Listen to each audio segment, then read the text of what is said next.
Bapak Mama dipersilahkan untuk duduk kembali. Bapak Mama bersaudara orang beriman yang sangat Tuhan Yesus kasih, Shalom. Sekali lagi Shalom. Bapak Mama bersaudara, sekarang ini sementara marak di media sosial pengamat status orang yang disebut dengan netizen. Netizen itu pengamat akurat. Kalau Bapak Mama ada yang mengkerutkan muka sama ke Bapak Joni karena belum tahu netizen. Netizen itu Bapak Joni, dia melihat sama ke artis dompung hidup tiap-tiap hari. Kemudian dia mulai kasih penilaian. Ada penilaian yang positif, tetapi juga ada penilaian-penilaian yang negatif. Dia kasih dia pun komentar luar biasa, sampai bahkan bisa membinasakan orang yang dapat itu komentar. Itu netizen. Artinya bahwa dia berganti seperti suara massa. Jadi kalau itu artis dia pun duduk berdiri begini, kita kan bukan artis toh. Jadi kita sudah dapat komentar netizen.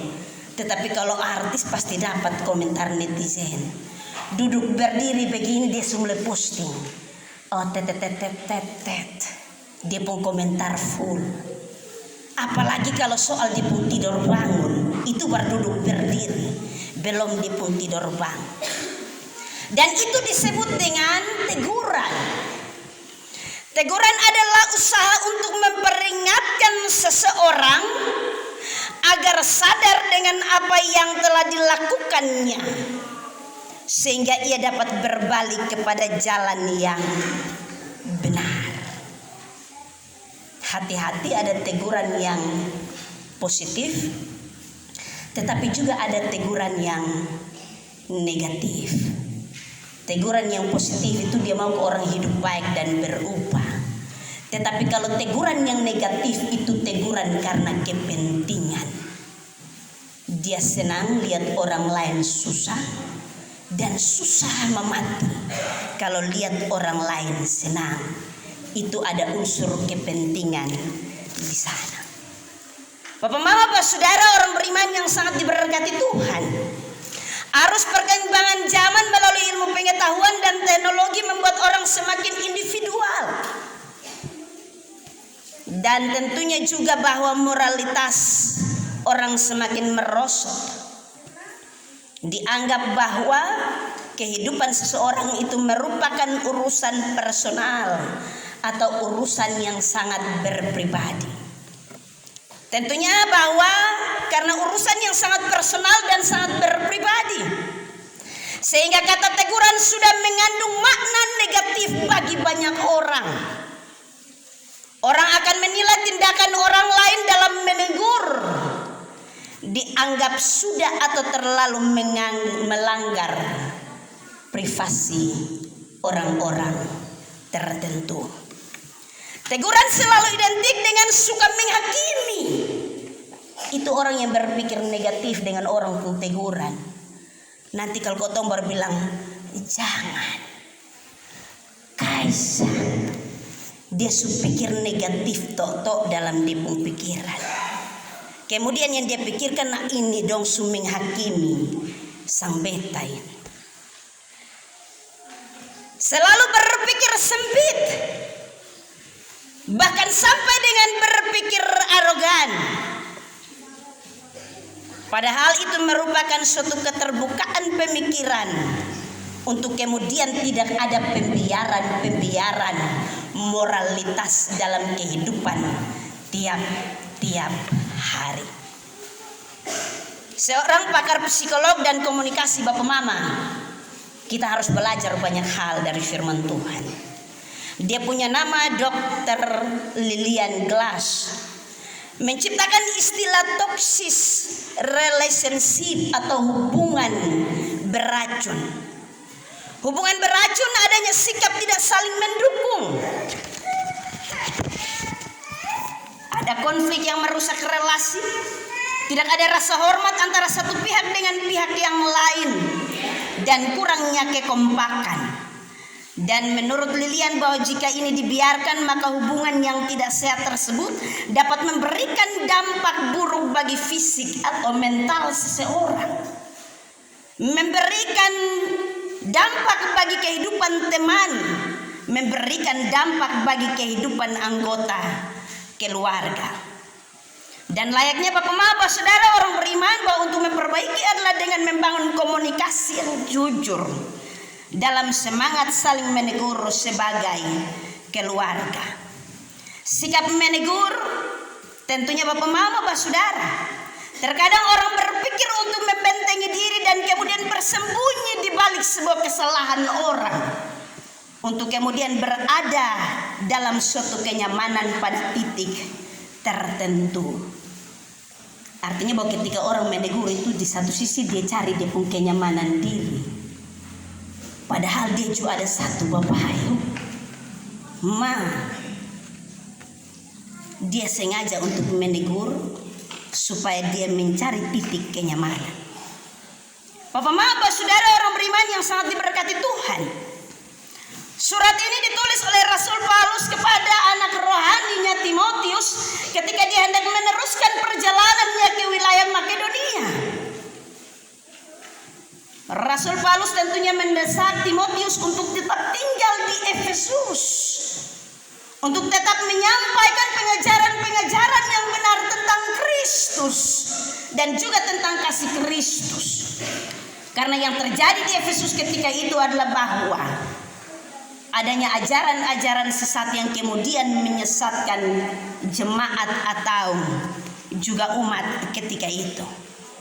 Karena itu Rasul Paulus tentunya menegaskan kepada Timotius, Bapak Saudara orang beriman, dia menasihati Timotius untuk memperhatikan cara berkomunikasi sebagai saudara seiman. Rasul Paulus kasih ingat Timotius, mau beromong sebagai saudara seiman, di pun cara-cara mesti begini dan begitu. Karena itu bagian firman Tuhan ini Rasul Paulus berkata dalam bagian firman Tuhan, janganlah engkau keras terhadap seorang tua, melainkan tegurlah dia sebagai bapa. Tegurlah orang-orang muda sebagai saudaramu, perempuan-perempuan tua sebagai ibu, dan perempuan-perempuan muda sebagai adikmu dengan penuh kemurnian. Bagian ayat 1 dan ayat 2 dari bagian firman Tuhan ini, Rasul Paulus mengarahkan Timotius, maksudnya bahwa orang tua berarti orang yang lebih umur, orang muda berarti orang-orang yang dianggap sebagai saudara, tetapi juga perempuan-perempuan tua dan perempuan muda sebagai adik. Dalam hal ini tentunya Rasul Paulus mengarahkan Timotius untuk tahu menempatkan posisi.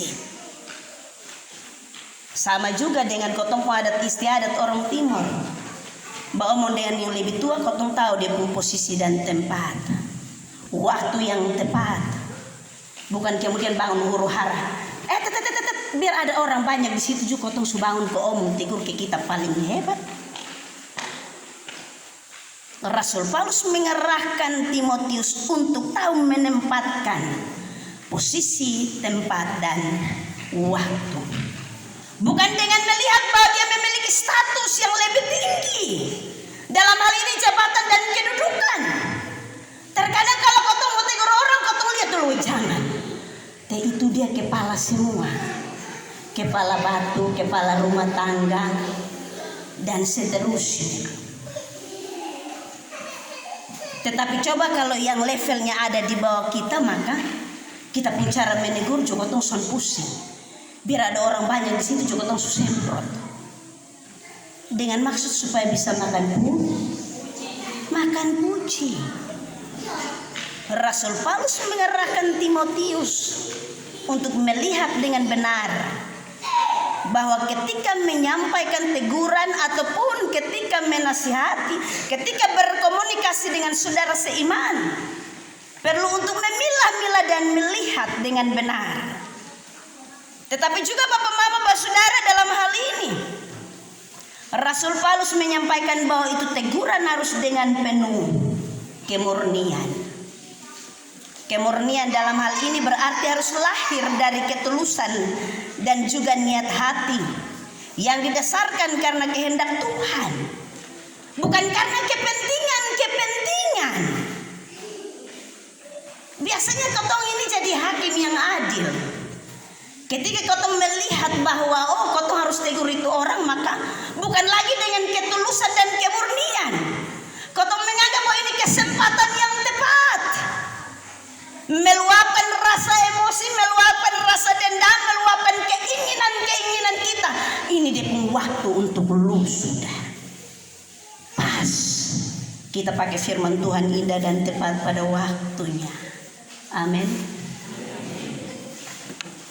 Tetapi yang diarahkan oleh Rasul Paulus adalah bahwa niat itu harus berdasarkan atas kehendak Tuhan, bukan karena keinginan kita, karena ada kepentingan lain. Karena itu Bapak Mama, Bapak Saudara, orang beriman, yang dimaksudkan oleh Rasul Paulus adalah sikap kita dan cara pendekatan kita dalam berkomunikasi untuk menegur. Sikap dan cara. Jangan sampai kita lupa buang sikap dan cara. Firman Tuhan bilang bahwa kalau salah seorang daripadamu berbuat dosa, panggil dia dan bicara 4 mata. Hati-hati kalau 4 mata ini, syukur-syukur kalau laki-laki dengan laki-laki. Tapi kalau laki-laki dan perempuan ini jadi soal, sebentar bisa timbul lagi percakapan baru ketika mata batotok deng mata, atau ketika mata ketemu deng mata. Maka timbul perasaan-perasaan lain. Beta mau omong tapi beta lihat di mata ini, sorotan mata ini mengandung umpan. Akhirnya beta mau omong masonde bisa. Iya, gereja memakai istilah pastoral, panggil 4 mata. Nanti setelah itu, kalau memang sudah bisa, panggil dengan saksi. Nah, hati-hati kalau pakai saksi. Ada saksi yang saksi mata, tetapi ada juga saksi yang saksi buta.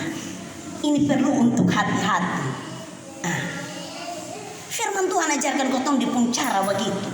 Panggil 4 mata, kemudian yang berikut dengan saksi. Seterusnya baru kotong ambil tindakan-tindakan. Bapak Mama, Saudara orang beriman, tentunya dimaksudkan tadi oleh Rasul Paulus supaya kita tidak memakai teguran kita kemudian mengganggu relasi kehidupan dan persekutuan. Supaya jangan sampai kotong tegur habis, kemudian setelah itu kotong pacaran pakai tubuh jadi bilang, setan besar sudah. Dia selalu melihat kotong pemuka. Karena ketika kotong menyampaikan teguran dan komunikasi itu membangun relasi, merusak relasi dan persekutuan. Bahkan terkadang bahwa dalam teguran-teguran itu Bapak Saudara kemudian menimbulkan perpecahan. Itu karena latar belakang yang tadi ada kepentingan. Bapak Saudara orang beriman, Rasul Paulus juga melanjutkan bagaimana cara dan perlakuan bagi para janda dalam bagian firman Tuhan ini. Tentunya bahwa dalam hal ini Rasul Paulus bukan mau ngomong soal janda, tetapi yang ditegaskan oleh Rasul Paulus adalah janda yang benar-benar janda, dengan kehidupan dan juga kelakuan di hidupnya yang harus benar. Karena kalau omong soal janda ini Bapak Mama, orang akan berpikir, minta maaf mama-mama yang berstatus janda, orang akan berpikir miring. Tapi kalau yang masih ada suami dong, orang sampai pikir miring-miring. Itu soal. Yang sujanda dong ini yang itu orang pikir miring-miring. Lihat itu semukus kepala kok sujalan itu. Padahal maksudnya mau beli kopi. Tapi kalau itu janda semukus kepala kok keluar rumah. Lihat itu baru kotong berkubur berapa hari. Sufoi. Iya. Rasul Paulus omong di sini harus benar-benar janda, tetapi dalam hal ini bahwa sikap hidupnya yang dimaksudkan oleh Rasul Paulus tidak menjadi batu sandungan. Ketika orang melihat kita menjadi percakapan yang memberi batu sandungan, ketika orang melihat kita kemudian timbul pemikiran-pemikiran yang menimbulkan batu sandungan, Rasul Paulus omong di sikap hidup. Walaupun status janda, tetapi sikap dan perilaku hidup bukan seperti apa kata orang.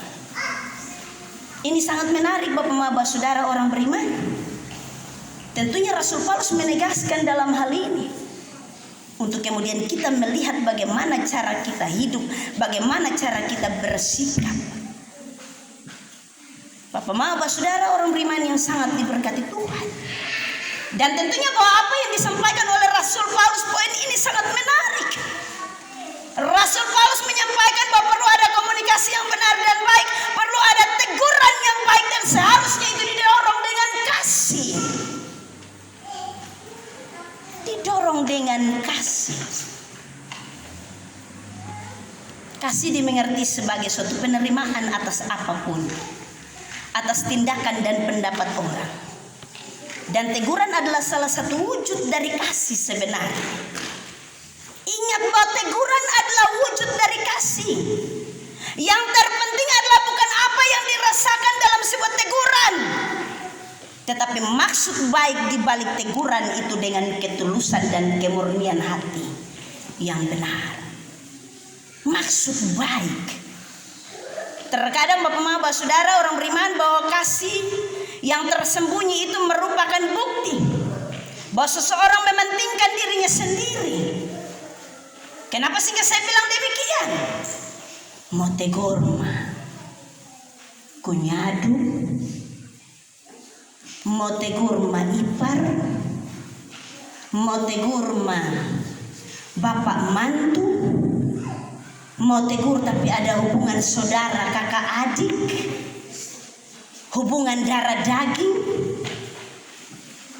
Akhirnya orang menyembunyikan dirinya di balik itu. Yang dia tunjukkan adalah kasih, tetapi kasih yang pura-pura untuk mencari titik aman bagi dirinya. Jangan omong ten sebentar kok kotong mati bab tuh sontoki titip peti lain. Jangan omong ten nanti sebentar baka tumuju kotong son batogor lain. Ini merupakan suatu kesalahan fatal yang selalu kotong buat. Karena kotong mengedepankan kotong perasaan dan menutupi kasih yang begitu besar untuk dia berubah dari kehidupan yang tidak benar. Kotong pakai alasan itu. Jangan deh. Kue naruh. Jangan. Itu majelis. Penatua lagi. Ingat bahwa teguran dengan kasih dan kemurnian akan membawa dan membuka pintu untuk dia berubah. Ingat benar. Jangan sampai kotong bilang bahwa kotong mau tegur tapi begini dan begitu. Akhirnya kotong menutupi banyak sekali kesalahan yang dibuat. Dan kemudian itu menjadi fatal bagi dirinya dan juga bagi kita. Bagi kehidupan relasi persekutuan. Dan ini yang harus diingat. Banyak orang tentunya bahwa ketika mau menyampaikan teguran dengan kasih yang murni akan berpikir banyak hal tadi. Bukan hanya hubungan kekerabatan dan kekeluargaan, tetapi hubungan pertemanan dan sahabat, hubungan saudara dan rekan. Sehingga memang semua omong, tunggu dulu, sabar dulu, percakapan dulu. Bukan pakai begitu. Kalau kotong dengan punya inisiatif yang murni dan benar, maka tegurlah sebagai saudara seiman. Jangan takut kemudian muncul statement-statement yang akan dimunculkan oleh orang, bahwa ketika kita menegur supaya kita diberi cap sok suci. Kadang-kadang kalau kotong tegur orang yang buat salah sok suci lu. Sama kayak di ini kampung sana ada orang lain, hanya lusa yang paling benar. bukan statement yang demikian. Woi, semua orang berdosa, woi, jangan sok suci. Stop, jangan pakai kata-kata itu kemudian melemahkan kasih yang begitu besar untuk kita membuat orang lain berubah. Karena terkadang kok nanti omong orang begitu sok suci, sok benar. Padahal berpegang Alkitab 2 hari sama. Woi, kalau dia omong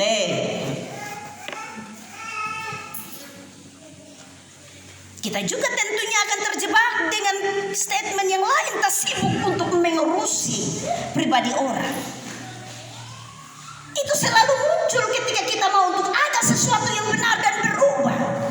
Kalau tak lalu tak sibuk, kenapa suruh urus lupa diri sendiri kau? Tak sibuk urus pengurusan. Betul toh? Di sini ada yang ngomong begitu. Itu yang mana itu? Iya. Kau terus ada mau untuk ditegur dan untuk menutup itu kau bilang, tak sibuk sama orang lain pengurusan. Tapi kau urus lupa diri dulu kau benar kau datang pengurusan beda. Amin kok, Bapak Majelis. Amin. Itu benar. Bahkan juga ada statement yang lain Bapak Saudara. Dasar suka menghakimi. Akhirnya kau copot-copot firman Tuhan.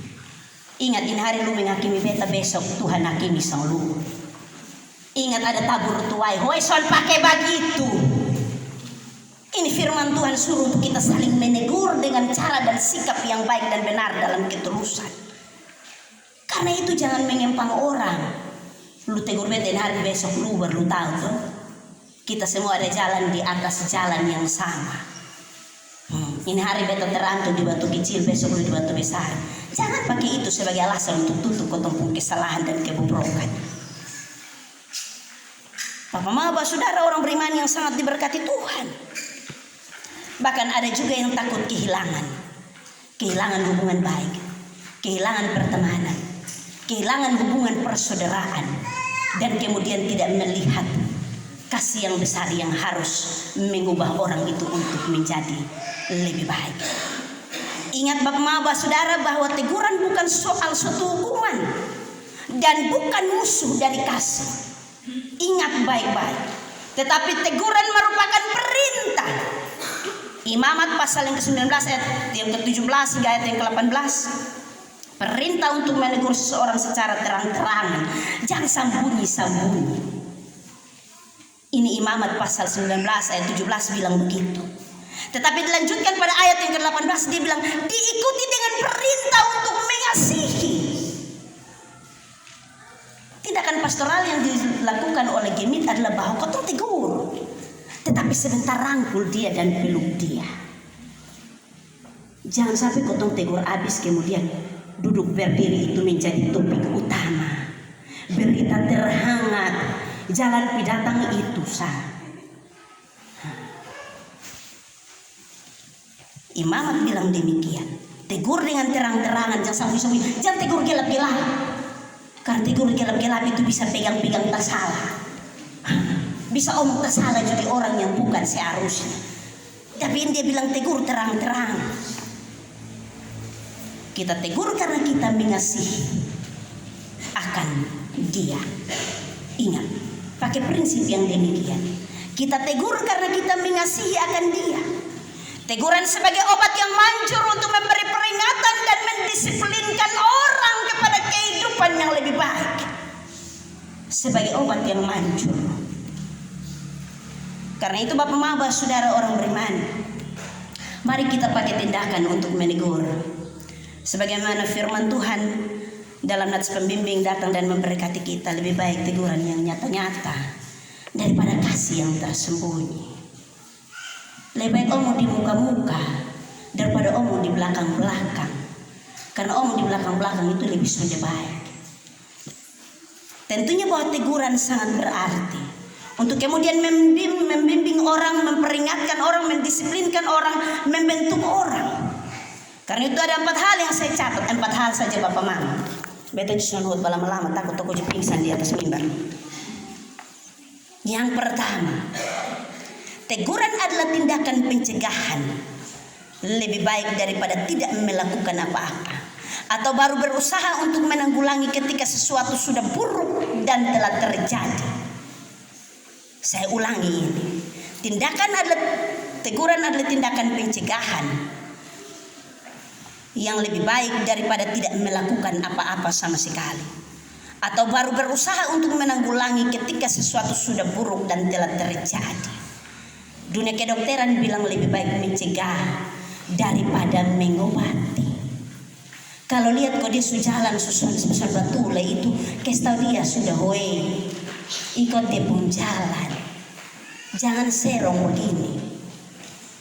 Soalnya apa? Kita mencegah daripada sebentar dia jadi penyakit yang fatal dan buruk, penyakit kronis. Baru kemudian kita bilang, kok jangan begitu. Nah kok dia subekin, lu mau tegur lain. Cegah lebih baik daripada mengobati.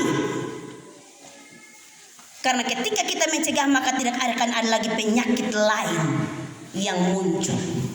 Tetapi dia stop itu penyakit sah. Yang kedua, terus terang dalam memberikan peringatan atau berkata jujur, jangan sembunyi-sembunyi. Terus terang, jangan pakai perasaan-perasaan karena hubungan-hubungan tadi yang saya sampaikan. Karena lebih baik teguran yang nyata daripada kasih yang tersembunyi. Teguran yang nyata lebih baik daripada mendiamkan perasaan membela karena ada hubungan dan juga karena kekerabatan dan seterusnya. Itu yang kedua. Yang ketiga, Bapak Saudara, teguran secara terus menerus adalah pernyataan kasih. Ingat baik, kalau kau buat suatu kesalahan besar dan kemudian orang tegur kita, tegur dengan ketulusan, itu berarti bahwa dia sementara berupaya untuk kemudian memberikan pernyataan kasih bagi kita. Jangan sampai kau semua pada ku dengar orang pun karena kau sudah lebih dahulu memiliki pikiran negatif tentang suatu teguran. Teguran yang penuh kasih adalah teguran yang nyata, dan itu adalah rasa peduli. Syukur-syukur ada yang mau peduli dengan kita, makanya ditegur kita kok berbalik dan berubah. Tapi kalau itu orang sudah peduli dengan kita kok dibilang kas tinggal di situ, kok yang berdosa juga bukan beta. Wahyu pasal 3 ayat yang ke-19 berkata, Bapak Mama, barang siapa ku kasihi, ku tegur dan ku hajar, sebab itu relakanlah hatimu dan bertobatlah. Barang siapa ku kasihi, Tuhan Allah saja omong begitu. Barang siapa ku kasihi, ku tegur dan ku hajar. Apalagi kau yang sesama manusia ini. Yang keempat, melakukan yang menegur pada akhirnya akan disyukuri daripada disesali. Memang tiap-tiap ganjaran ada pada waktunya, diberikan dan tidak mendatangkan sukacita, tetapi duka cita. Tetapi kemudian ia menghasilkan buah-buah kebenaran yang akan memberikan damai kepada mereka yang dilatih olehnya. Ibrani pasal yang ke-12 ayat yang ke-19. Menerima teguran tiap-tiap orang dengan penuh rasa syukur. Bersyukur masih ada yang tegur beta. Daripada kau beta terlanjur basah, ya sudah mandi sekali. Daripada kau terlanjur mama misa. Harus bersyukur kalau ada yang tegur kita. Mendoakan dia, terima kasih Tuhan pakai itu orang laut itu kau tegur sang beta, ngitung nasi itu kau tegur sang beta. Harus mensyukuri itu, bahwa dalam kotong kehidupan ternyata ada orang yang masih peduli untuk menegur kita, bukan karena dia suka dengan kita, tetapi mungkin saja karena dia begitu peduli akan kita, makanya ditegur kita. Bapak-bapak, saudara orang beriman yang sangat diberkati oleh Tuhan Yesus Kristus, kita ada di bulan keluarga dan hari ini minggu yang terakhir. Sinode Gemit menyampaikan bagian firman Tuhan ini dalam terang tema besar saling menegur sebagai keluarga. Ingat bahwa kalau omong keluarga di sana ada kasih dan ada ketulusan, kemurnian yang benar. Dia bukan omong soal sesama dalam persekutuan, tetapi dia omong soal keluarga. Ada hubungan yang begitu luar biasa, ada kepedulian yang begitu besar. Kita saling menegur supaya kita saling memperbaiki, supaya kemudian masing-masing kita tidak sampai kepada puncak yang disebut dengan kefatalan. Tetapi kemudian kita saling memperbaiki untuk kemudian ke depan kita hidup menjadi lebih baik lagi. Tentunya Bapak Maba, saudara orang beriman, firman Tuhan yang datang dan mengajarkan kita hari ini, mengajarkan kita untuk hidup dalam kasih. Tetapi ingat benar, boleh baik teguran yang nyata daripada kasih yang tersembunyi. Menegurlah pada tempat dan pada waktu yang tepat, dengan sikap yang baik, tanpa harus kompromi suatu kesalahan, karena memang suatu kesalahan harus diperbaiki. Mari kita pulang Bapak-Bapak Saudara, sambil kita merenungkan bagian firman Tuhan ini. Hiduplah dalam cara-cara yang baik dan benar, sebagaimana yang Rasul Paulus sampaikan kepada Timotius, untuk kemudian membangun komunikasi yang benar dengan saudara seiman, dengan cara-cara yang tepat dan benar bagi kemuliaan nama Tuhan. Tuhan memberkati kita dalam terang firman-Nya. Terpujilah nama Tuhan Allah kita.